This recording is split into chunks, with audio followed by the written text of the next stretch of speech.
नमस्कार, स्वयंपाक चॅनलमध्ये आपलं सर्वांचं स्वागत आहे। आज आपण बनवणार आहोत आगरी पद्धतीने कोलंबी रसा।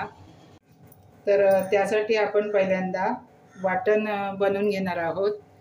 तर वाटण्यासाठी मी इथे घेतलेलं आहे एक मोठा कांदा, थोडं सुकं खोबरं, थोडं ओलं खोबरं, एक टोमॅटो कापून घेतलेला आहे आणि थोडीशी कोथिंबीर। तर हे आता आपण थोड्याशा तेलावरती कांदा, सुकं खोबरं आणि ओलं खोबरं भाजून घेऊया।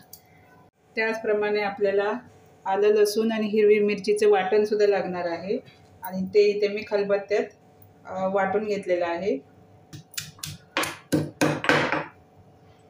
आता आपण वाटण भाजायला घेऊया। इथे पॅनवरती थोडंसं तेल टाकूया। सुरुवातीला कांदा घालूया, ते छान परतून घेऊया।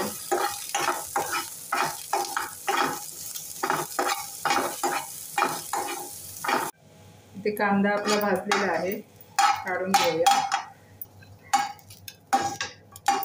आता आपण ओलं खोबरं भाजून घेऊया।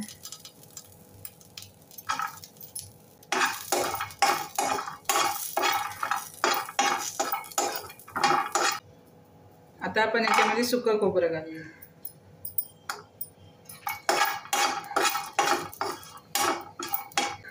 थोडं तेल टाकूया।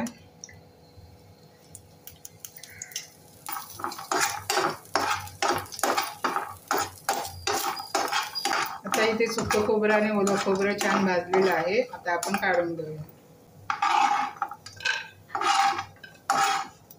आता इथे आपण कांदा खोबऱ्याचं वाटण करून घेऊया।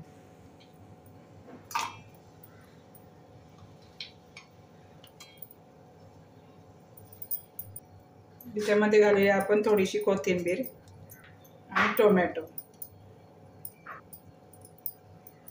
आता याच्यात थोडं पाणी घालूया आणि मिक्सरमध्ये बारीक वाटून घेऊया। आता इथे मी वाटण वाटून घेतलेलं आहे आणि इथे गॅसवर मी कढई सुद्धा तापवून घेतलेली आहे। तेल थोडं जास्त घालायचं आहे। तेल आपण छान गरम करून घेऊया।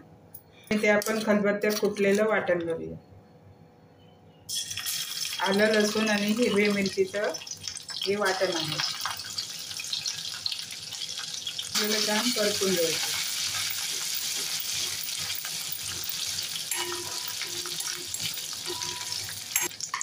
आता ह्याच्यामध्ये आपल्याला कांदा खोबऱ्याचं वाटण घालायचं। आता ह्याच्यामध्ये वाटणाचं पाणी सुद्धा घालूया।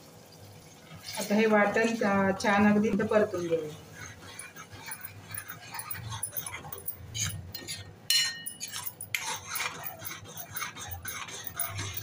आता इथे वाटण व्यवस्थित परतून घेतलेलं आहे। आता याच्यामध्ये घालूया 2 छोटे चमचे आगरी कोळी मसाला।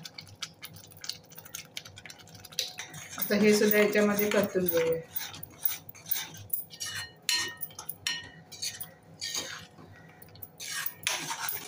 आता आपण याच्यामध्ये घालूया मॅरिनेट केलेली कोलंबी। कोलंबीला मी अगदी थोडंसं मीठ, हळद आणि लिंबूचा रस लावून घेतलेला आहे।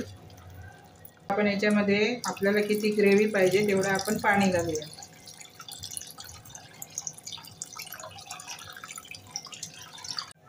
आता याच्यामध्ये घालूया एक असा उभा चिरलेला बटाटा।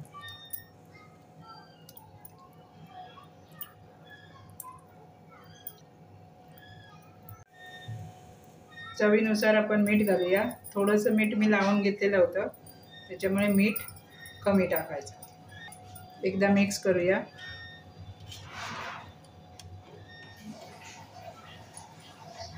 वरून असं मी अर्धवट झाकण ठेवलेलं आहे। आता हे आपण 10 मिनिटं उकळून घेऊया।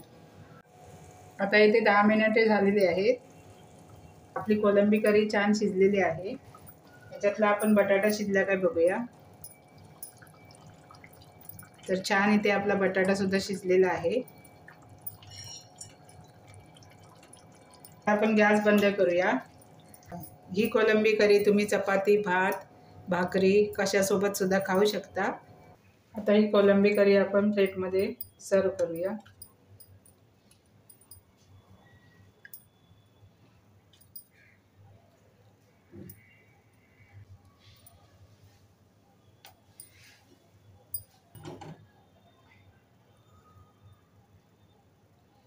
ते प्लेटमध्ये मी कोलंबी करी काढून घेतलेली आहे। मस्त छान कलर आलेला आहे। आपली कोलंबी करी खाण्यासाठी तयार आहे। तुम्हाला जर व्हिडिओ आवडला असेल तर व्हिडिओला लाईक करा, शेअर करा आणि सबस्क्राईब करायला विसरू नका। धन्यवाद।